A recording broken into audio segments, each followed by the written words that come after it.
A couple days ago, I got the Content Creator Kit number 3 from Legend Story Studios in this box, and I want to talk about it. I want to show you what's inside the box and really my thoughts and opinions on the whole Content Creator Kit.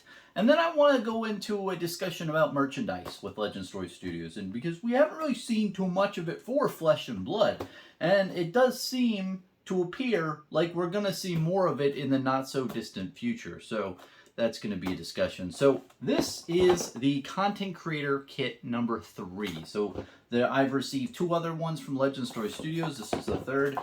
It's very much appreciated. You know, I'm a huge fan of Flesh and Blood. I have been for a very long time, and I just wanted to make videos on YouTube as a normal guy, just to explain my journey through Flesh and Blood, but also just say my thoughts and opinions and what I think of the game. So it's really nice of them to send these kits out. So thank you very much, LSS. But going into the kit, as you can see, it is opened. I opened it up earlier, so you're not going to see too many surprised looks on my face because I've already seen it, and you probably have too. But in lieu of that, my face was like, that's the type of surprised expressions that you've seen, that you would have seen if I did open it on camera. But anyway, let's delve into it. So the first thing is a water bottle. This is really cool. I really like how it's inscribed with the what is it? It's action, drink water, gain hydration, go again. That's so cool. And I've been watching a couple other videos out there about this whole water bottle. It does seem like this was the judge water bottle, with the white one, and the black one is with the players. They were giving them out earlier, I think in some of the Pro Tours and what have you. So it's really cool to get one of these. I haven't received one of these in the past, so that's definitely a fun thing to have. So this was in the box.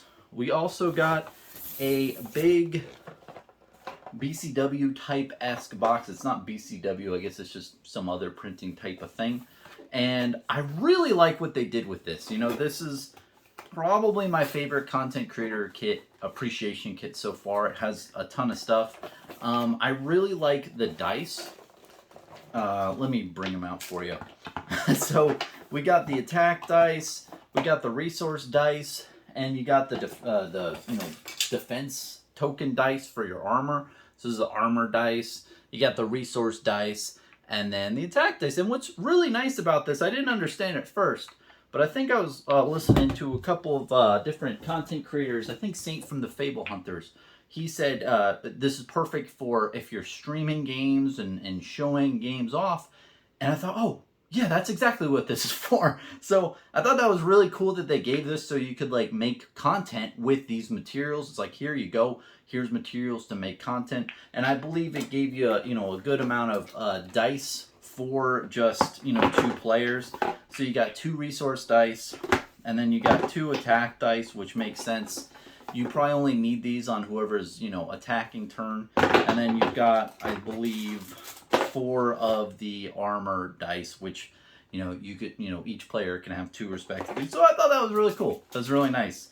Also, we got these things. I believe there's 4 of these resource type of metal things. I really like this. This is a really nice piece of a solid metal, but it's a lot nicer than just putting a normal random dice to show that you have resource. Really like this. This is a cool thing. We got a playmat in here. I got a, let's see what I got. I got this playmat. I believe this is what, from Tales of Aria. This was the one item card. Man, it's killing me right now. But I know it's the ice amulet, amulet of ice. People may call it the ice amulet. But anyway, I got that. Most likely going to be getting this out to the Haven Game Store, my local game store in my area, to have an event and have this in the prize pool. I think that's a really good opportunity for that. The guys over there are great at plugging my YouTube channel, so it'd be good to get that out, and I don't have to pay shipping, and help someone out in the local area, so that'll be good. But the one big thing I have here is the FAB Organized Play 40 box. This is cool. There's a bunch of the promo cards for Good Deeds Don't Go Unnoticed. That's a really cool card. So in the past, in these kits, we've gotten other promo cards. I believe it was for Illusionist. This is a generic one, man, which is cool. I'm going to bring it up to the camera. Hopefully you can see it well. So essentially, what I really like about this promo card is that it looks rare. Like, there's only 36 cards in here. It's generic, which is huge. Generic cards usually hold a premium. And also, look at this. It is the LSS 006 promo string, which, if you're not aware, there's a lot of cards in that promo string that command a great deal of value. I mean, you have the Rudy Gem Keepers in there. You got the Go Bananas card. You have a really good amount of, good valued cards in here. So I think, even though the amount of promo cards that we're getting in this kit are 36, I think these cards are really big. Like, I don't want to speculate in value, but I think that it's a really great card. Now, the image on the card is another thing of note. It's very, very well drawn, and I like the whole premise. It's good deeds don't go unnoticed. And you may have seen, okay, there's this musician guy, and he's given an apple to the old lady. And you're like, okay, well, that's that. But if you look right here, look at what this little creature's doing. These things right here are called meeps, M-E-E-P-S. If you look at the lore book of Flesh and Blood, meeps are these little monkey-type creatures that are all around Arya, and they have a penchant for stealing things that are very shiny. So they steal a lot of gold, silver, very expensive trinket-type items. Well, it's interesting in this picture, it depicts the meeps are all looking at this man giving this old lady an apple, and one of them up here is throwing what seems to be like a gold pouch or like some golden piece of, a trinket into the bag of the man who's giving the apple to the old lady, which I thought was so brilliantly executed. I mean, that's what I love about Flesh and Blood artwork is on the surface, you think it looks nice, but there's a lot of depth to it. In this one especially, too, the meeps see that this guy is doing a good deed, and then it's basically saying, hey, good deeds don't go unnoticed. We're going to give you a little trinket. If my camera will adjust. There you go. You see that? And it really represents the whole content creator, too, if you think about it. If you think about it in depth, you have the content creator here with his little, violin or whatever instrument that is, giving out apples, which is just, entertainment out here into the wild. And then you have the old lady, taking it, which is the community. And then you have LSS in the tree, which is the little meeps, giving stuff to the content creators, which I think is pretty cool. To be honest, though, I think that is what the original tension of the meaning and the depth behind this of it really is. But what I see is I am the old lady. I'm receiving apples from my Patreons, right? And then LSS is giving, a little trinket or card to them. That is really how I view this card and really how, I really want to distribute these kinds of things in the future. So if you're not aware, I do have a Patreon. It is currently closed. There's no more spots left. I did that on purpose. I'll explain in a little bit. But every patron of mine up until I think this month, if you're on a tier, you're getting one of these cards. I'm gonna ship it out to you free of charge. And ultimately, man, I've got, this is my third kit. The first one had like 180 cards, I believe. The second one had 90 cards. And I saw this and I thought, well, it looks like the amount of promo cards are decreasing, but they, may be higher rarity. I noticed this and thought, you know what? I'm going to cap my Patreon at around like 20, 25. I'm really glad I did, because I think I have around maybe 23, 25 people now. And if I didn't do that, I wouldn't be able to give each person one card. So personally, I want my Patreon to be set up like that. I set it up to begin with because I was getting these kits and I thought, well, I need a way to distribute this in an effective way. and Patreon was the way. And if you read LSS's, content creator kit type article on the interwebs, it does hint very much to the effect of, hey, like, you consider making a patron and giving these cards to patrons? So I was like, okay, I'll do that. I never thought of making one, but because of this kit, it's really cool. I get around roughly $1,000 per year, maybe $800 after taxes and stuff. Not quite sure on that number. I use it to buy like different equipments and stuff that I need to use more. And the phone that you're looking at now, like this image of all my pixels and everything, that's from patron fees. So all the money that I get from patrons goes to this stuff. I don't profit at all personally, and that's how I like to do it. And I could personally make a patron that has like 50 to 75 like different people, but I don't want to do that because it's really gonna detract from this. Like, I want to give out one card to one patron. That's how I feel good, because my patrons have really been doing good deeds to me. They've been paying my ass $5 a month for the last year, right? It was just $60, and those good deeds don't go unnoticed. So that's me throwing a thing into your knapsack or whatever. So that's really how I see this kit, and it's worked great for me, and that's what I'm doing. But something very important to note is LSS doesn't tell us what to do with these kits, which is great. They say, hey, Bronson, great job. We appreciate your hard work. Here you go.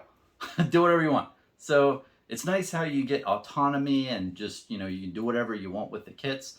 And I'm really happy to be able to give back to the patrons who've been supporting me over the last year, giving, one card each to, and figuring out, if I have extras, what to do after that. I definitely want to make sure everything ships out right and everyone's good on that front, and then I'll see what I'm going to do with the remainder.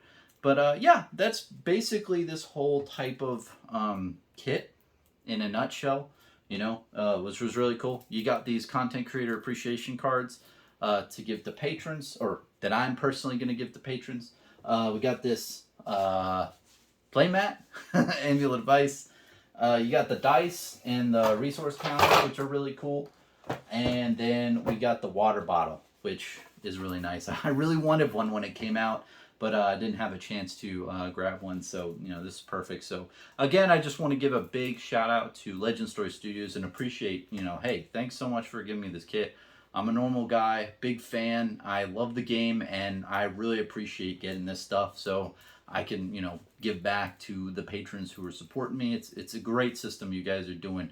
I mean, especially to all the other content creators out there too. Then they have patrons, and patrons are giving money to them, and you give the cards to the people who are given. It's basically like we're all single sellers in a way with the transitive property, but won't get into that.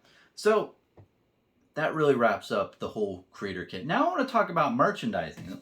Why I want to talk about merchandising, man, is look at this. This is a freaking water bottle. You got water bottle. You have these resource counters. All of this is merchandise that currently, from the best of my knowledge, LSS isn't selling. What else aren't they not selling? Well, I don't have a t-shirt. I would love to buy myself a Flesh and Blood t-shirt. They don't have, like, pants. They don't have, like, certain things like these yet that are out in the public. There's a lot of opportunity for Legend Story Studios to capitalize on different merch. I mean, I've seen even people make their own type of merch. Like, I think James Lockwood from the Haven Game Store, I saw him have it like a sweater. A sweater, I believe, a shirt. And it had, like, Dorinthia on it and stuff. And it's like, people in the community love Flesh and Blood, and they want to bling out their shit, and they love to buy shirts, t-shirts, caps, what have you, for Flesh and Blood, and it's currently hasn't been available for the first 4 years of the game. Well, when I recently heard James White talk about this subject, I believe he talked about it when he was talking to Flukenbox, and he was basically saying, hey man, we're a trading card game company. We make trading cards. We don't make clothing or apparel or peripheral shit. Like, we make trading cards, so we want to make the best damn game possible. That other stuff is going to come later. So I really like how they have focused primarily on the card game. It's not like they're oblivious to the fact of like, oh my gosh, people want t-shirts? Like, no, they know they could easily like, hire a manufacturer of t-shirts to, print on demand type thing and cheap out on that stuff and just do it really quick and make a lot of money in the short run. But they're smart. They're taking their time. And recently, it does seem like they're starting to dabble in the type of merch realm, which I'm very excited for going forward. And really, once that picks up, think about all the extra money and, product lines that are going to be out there that people are buying, putting more money into Legend Story Studios' pockets to do more things with the trading card game. I think it's a huge revenue source that we're going to see over the next year or two that hasn't really been talked about. When people think Legend Story Studios and Flesh and Blood, they're like, oh yeah, that game's moderately successful. Or, people may think what they want. I think, well, LSS is kicking it out of the park. But this is a huge opportunity for them to make a lot more money in the future. And I think we're going to see them gear up more to those things. And they'll probably, do it baby steps and what have you. And I think that what they're going to do as well is put quality in their products, put quality. Like when you see this water bottle, this isn't just like some 2-bit water bottle. This is a nice, like, firm water bottle. It's not some like junky ass thing. And it's really nice made, man. And the way that it says like action, drink water, gain hydration, go again. The printing on it is very well done. And I think that we're gonna see that quality permeate into the materials and merchandise that they produce. So I like how they're, focusing on the game first and foremost. And I think that really needs to be noticed, is because I think it's really hard when you're a trading card game company, right? And you're looking at revenue and you want to maximize the most amount of revenue to make your game profitable. So you look at merchandise opportunity. But I think it takes a solid game plan to say, no, let's focus on the game. The game needs to stand on its own. Once it has, and once it's doing, killing it, then we can seek out these merchandise opportunities when you have that market share. Especially with economies of scale. I think that's the biggest thing. When you print water bottles or, dice or what have you, right? If you've ever been on that Alibaba or any of those, like, printing tons and tons of these things, the way that you get the most bang for your buck is when you have scale. There's a much different price difference between, 5 of these dice, right? They'd probably say, okay, $5 each if you're going to only print 5. But then if you print like, I don't know, 100,000, it might be $1. And if you print 1 million of these, it might be 50 cents each. You get those volume discounts. And I think that is the key thing here, is that there's more profit to be made, and the things are going to sell a lot faster if you build up the player base, build up your market first, and then introduce the merchandise into your market. And now that your market's, pretty big, you have much higher revenue, or I shouldn't say revenue, it's more of net income, right? It's the after revenue and expenses, net income. You have lower expenses, so you're increasing the amount of money that you're going to keep at the end of the day. So yeah, that's my thoughts. So thanks again for watching this video. I know it's a long type of video here, and I'm talking about the creator kit, and I really appreciate Legend Story Studios for giving me one. Much appreciated. I'm just a really big fan of the game, and it's really great to talk about it on a regular basis, and I really appreciate being given the opportunity to give back to the people who are putting an apple in old Bronson's hand, and I can throw them a little gold trinket into their knapsack. So it's very, very much appreciated. So cheers, man. Have a good one.